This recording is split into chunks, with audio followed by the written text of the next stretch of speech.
Bonjour tout le monde. Bonjour maître. Nous avons vu, dans certaines leçons, nous avons vu le complément. Nous avons dit qu'il y a des compléments d'objets directs, des compléments d'objets Indirect. des compléments de complément d'adverbe et complément circonstanciel. Bon. Nous avons vu la cause, n'est-ce pas? Aujourd'hui, nous allons voir une autre forme de subordonné ou d'expression circonstancielle. Bien. Nous allons lire. Alors, je vais lire. Paul a plus de robes que son frère. Paul est moins gentil que sa sœur. Elle chante comme un rossignol. Telle mère, telle fille. Toujours. Paul a plus de robes que son frère. A plus de robes. Plus de robes que son frère. Paul est moins gentil que sa sœur. Elle chante comme un rossignol. Telle mère, telle fille. Maître. Paul a plus de robes que son frère. De robes. De robes que son frère. De robes. Ah, de pantalon.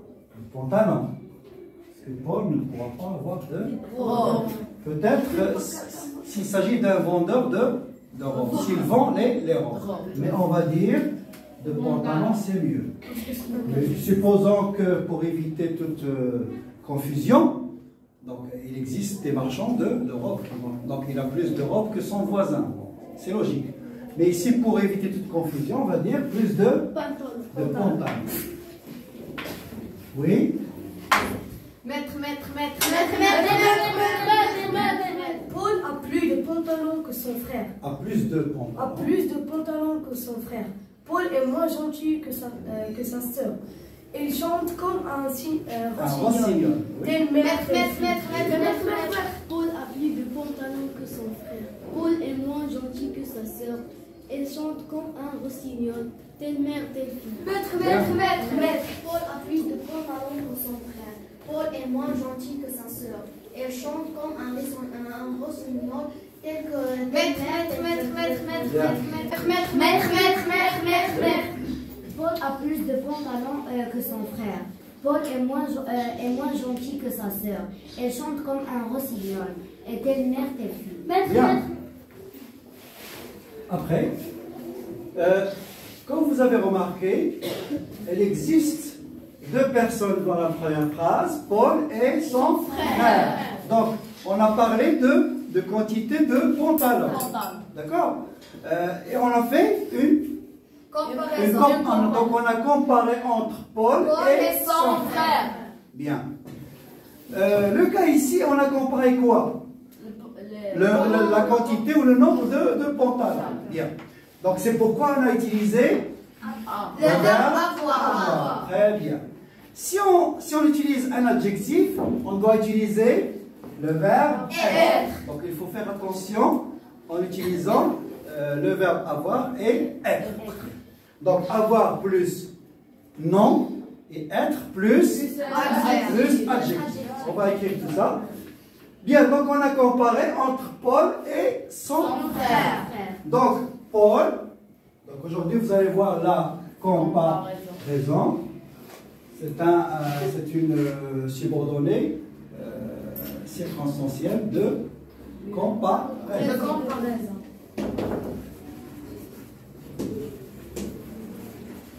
Bien, donc on a comparé Paul à son frère. Donc, Paul, c'est un comparé, d'accord? C'est le comparé, celui qu'on a comparé. Avec qui? Avec son frère. C'est un comparant. Donc, comparé et comparant. Et on a utilisé plus que. C'est un comparatif.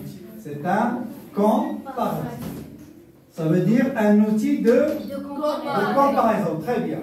Donc, je répète, dans une phrase, il y a un comparé, un comparant et un comparatif. Celui ou l'outil qu'on a utilisé pour comparer. Bien. Donc, il dit qu'on a employé quelle expression? Plus que. N'est-ce pas? Plus Que.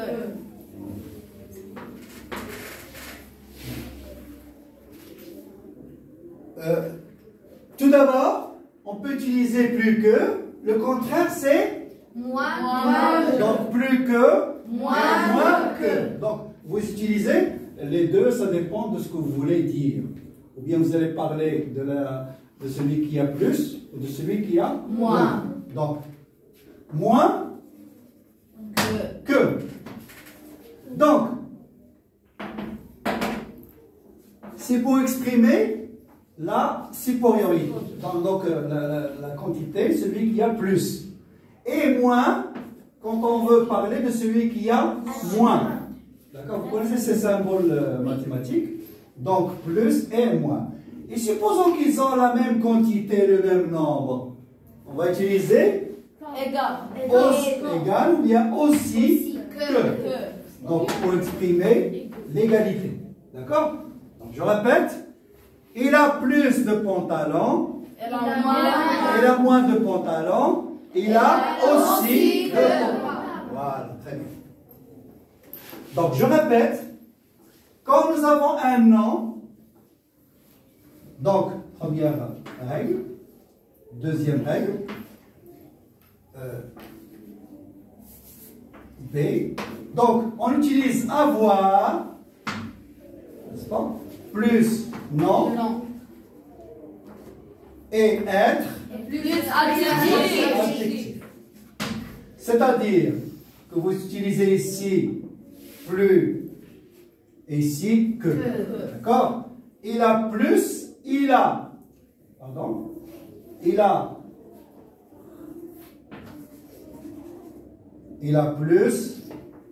plus non, plus que. Il est plus, d'accord? Il est plus adjectif, plus que.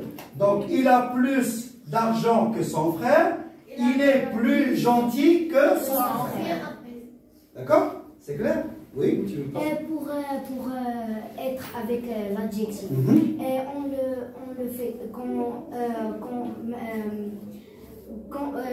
par exemple, quand on a un comportement. Avec être? Oui. Oui. Comportement, caractère, état, si vous voulez, portrait moral, donc gentil, riche, faible, fort, intelligent, naïf, etc. Donc les adjectifs qui ont rapport avec son caractère ou bien son comportement, etc. C'est très bien, oui. Et avoir plus non. Ça concerne la possession. Nombre de pantalons, nombre de stylos, nombre de chambres, nombre de Cahier. d'âge aussi. Hein. Il a plus, il est plus, donc ici on va dire, il est plus âgé que son frère. D'accord? Deuxième cas, nous avons, elle chante comme un rossignol. Donc on a comparé la chanteuse ou bien la femme qui chante avec un rossignol. C'est un oiseau qui chante bien. Donc on a comparé les deux. On peut comparer entre deux personnes, entre des animaux, entre des objets, d'accord? Et même entre une personne et un animal. Ou parfois entre une personne et une chose. D'accord? Si vous le comparez avec le vent, avec la force, hein, etc., etc. Donc, elle chante comme un rossignol. Le moyen que nous avons utilisé, ou le comparatif que nous avons utilisé, c'est très bien, c'est comme. Donc, c'est facile. On utilise comme au milieu, donc pas de problème, plus un non. D'accord? Il faut faire attention aussi entre comme utilisé au milieu et comme utilisé au début. La cause, bravo. Donc, comme il est gentil, tout le monde le respecte. D'accord? Donc ça exprime la cause.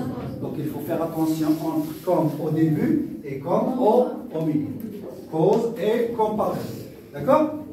Ensuite, nous avons, donc on peut remplacer comme, on peut remplacer par quoi? Donc, deuxième cas. Est semblable à. D'accord. Donc, on peut utiliser comme. Ou bien Semblable à. semblable à, très bien. C'est-à-dire remplacer. Elles sont semblables à Rossignol. Non, il est semblable. Semblé. Oui, on peut utiliser semblable à dans d'autres phrases. Mais on peut remplacer comme par. Pareil à, très bien. Pareil à. Tête.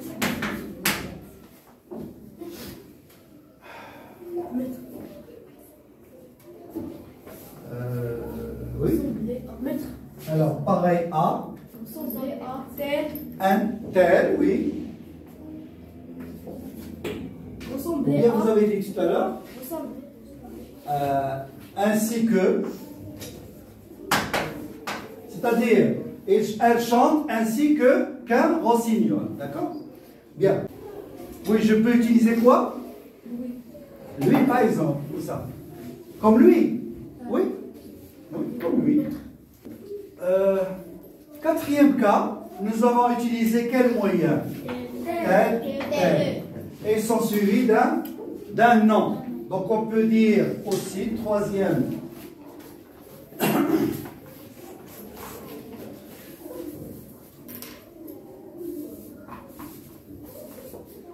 Donc deuxième cas. Troisième cas, on peut utiliser tel. Tel, vous changez tel, ça peut changer donc, selon le nom qui le suit. Tel, lorsqu'il est suivi d'un nom masculin singulier. Tel, quand il est suivi d'un nom féminin. Tel avec S, tel parent, par exemple. D'accord? Tel avec S. Et tel avec deux LES, telle famille ou bien telle mère au pluriel. Donc ça dépend. Donc S, ou bien deux L. E ou bien 2L, S. Plus nom, exemple tel père, tel fils. D'accord? Ensuite, plus tel, la même chose.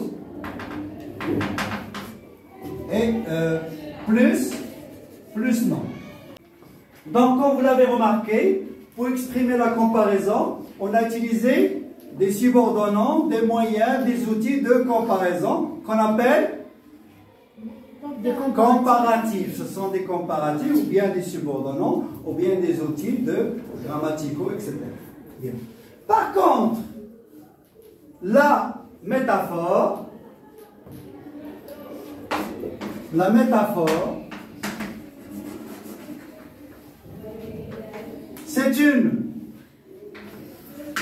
c'est une sorte de comparaison.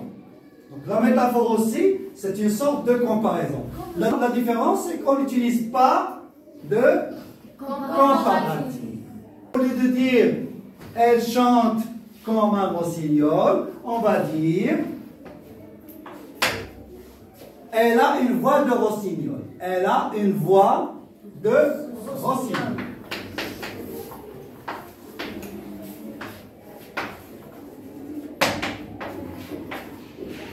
C'est-à-dire, bon, qu'est-ce que ça veut dire elle a une voix de rossignol? Ça veut dire elle a une voix que le rossignol a aussi. Donc, elle a la même voix que celui du rossignol. Donc, ça veut dire que c'est une comparaison, mais sans outil grammatical. Elle a une voix de rossignol, ça veut dire qu'elle chante comme un rossignol. Donc, c'est ce qu'on appelle la métaphore. Et la métaphore, nous avons déjà parlé de ça. Ce sont des figures de style, des figures de style utilisées par les poètes, par les auteurs, par les écrivains, etc. Et ces figures de style, ils ont rapport soit avec les comparaisons, soit en remplaçant un nom, un mot par une expression, soit en entendant un même son, etc., comme l'allitération ou l'assonance, etc., etc. Donc nous aurons l'occasion de voir toutes ces figures de style. Donc aujourd'hui, vous allez voir seulement la métaphore. Donc qu'est-ce que ça veut dire la métaphore? C'est une comparaison sans outil comparatif. Je vais vous donner d'autres exemples. Un gros serpent de fumée noire.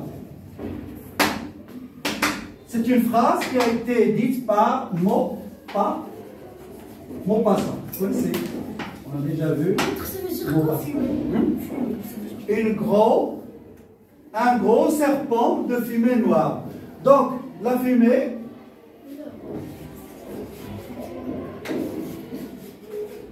donc c'est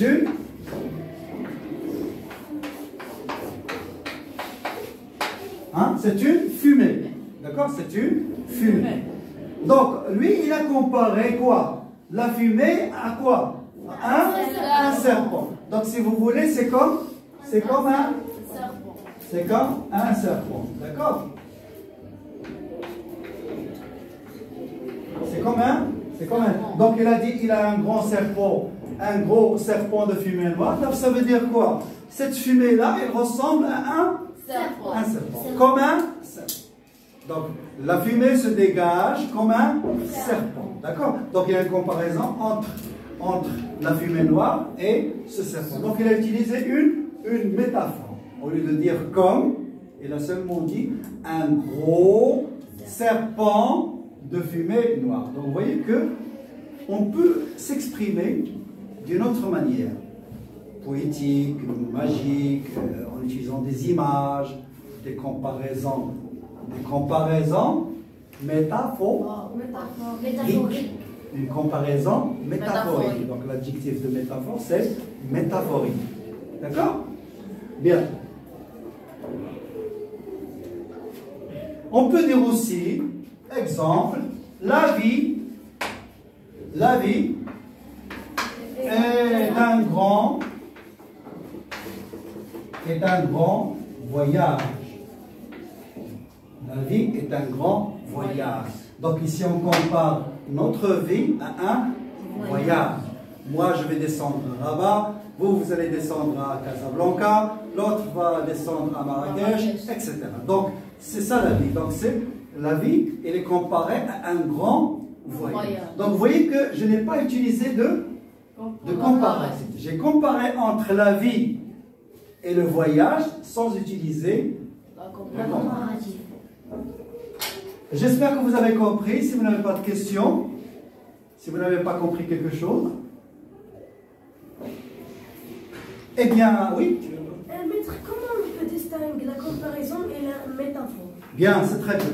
Donc, on a parlé de ça, mais je vais répéter. Donc, aujourd'hui, vous allez voir, vous avez vu la comparaison et la métaphore. Ce sont toutes les deux, si vous voulez, comparaison et métaphore, ce sont des comparaisons. On compare entre deux personnes, deux animaux, deux objets, etc. Ou bien parfois entre un animal, une personne et un oiseau ou bien un animal. D'accord? La différence, c'est que la comparaison, on utilise des moyens de comparer. Par contre, la métaphore, on n'utilise pas de comparaison. C'est la seule différence. D'accord? Donc, toutes les deux, ce sont des comparaisons. D'accord?